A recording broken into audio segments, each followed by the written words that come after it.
IAS institute నిర్వహిస్తున్న all India scholarship exam pass అవ్వండి. 2 years ఫీజులో 50% మాత్రమే పే చేయండి. మోహన్ బాబు మనోజ్ మధ్య ఏం జరిగిందనే దానిపై ఆయన ఇంట్లో పని చేసే పని మనిషి సంచలన విషయాలు బయటపెట్టింది.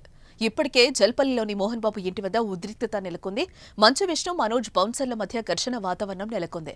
ఇంటి లోపలకు వెళ్లేందుకు మనోజ్ అనుచరుడు ప్రయత్నించారు. దీంతో మనోజ్ అనుచరుడును విష్ణు బౌన్సర్లు అనుచరులు అడ్డుకున్నారు. దీంతో ఈ నేపథ్యంలో మోహన్ బాబు ఇంటి వద్ద ఒక్కసారిగా యుద్ధ వాతావరణం నెలకొంది. ఈ నేపథ్యంలో వారి మధ్య అసలు ఏం జరిగిందో అనే ఆసక్తి నెలకొన్న నేపథ్యంలో వారి ఇంట్లో పనిచేసే ఓ మహిళ వారి మధ్య ఘర్షణకు దారితీసిన విషయాన్ని, వారి ఇంట్లో ఏం జరిగిందో క్లియర్గా చెప్పింది.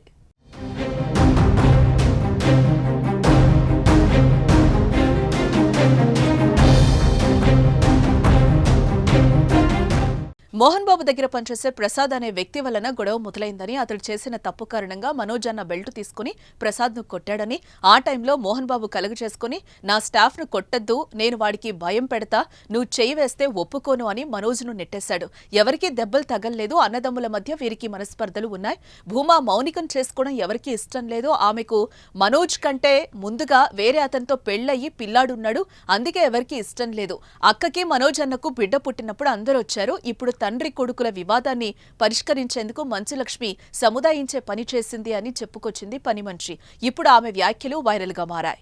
నా షాపును కొట్టకురా, నేను కొట్టినా కొట్టుకుంటా, పెట్టినా పెట్టుకుంటా, నా షాపు మీద నువ్వు చెయ్యొద్దు అనేసి దొబ్బాడు. దొబ్బినా కూడా ఆగలేదు అన్న, మనోజ్ అన్న ఆగలేదు. దానివల్ల దెబ్బ కొట్టిండు అన్న. సార్ ఏంటంటే కొట్టొద్దు నా షాపు, నేను భయం పెట్టుకుంటా, కొట్టకురా అన్నాడు.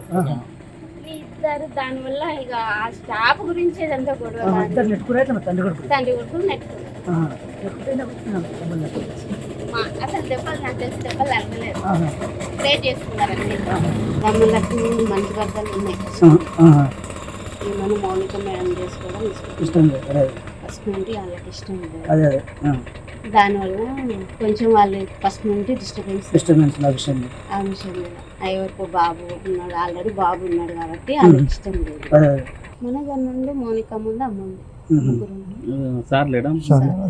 మార్నింగ్ మేడం ప్రసన్న మేడం వచ్చింది కదా, మధ్యాహ్నం కనిపించింది. అంటే మనం సంజాయించిందా లేకపోతే చెప్తుంది ఇంకా అన్న రాడు, నాకు తెలిసి మా విష్ణు అన్న రాడు. కానీ ఈయన భయం ఏంటంటే విష్ణు అన్న ఏంటంటే సారు మీద చెయ్యేసిన ఎవరన్నా ఏమన్నా అన్న ఒప్పుకోడు. ప్రాణం తండ్రి కొడుకు పెద్ద కొడుకు చెయ్యేసిండు. అందుకని డాడీని ముట్టుకుంటావా అని కోపం ఉంటుంది అన్నకు, అంతే తప్ప మొన్న వచ్చారు, టపాకాయలు కాల్చారు, పాపకు 1,00,000 రూపాయలు చేతిలో పెట్టారు, మంచిగా ఉన్నారు.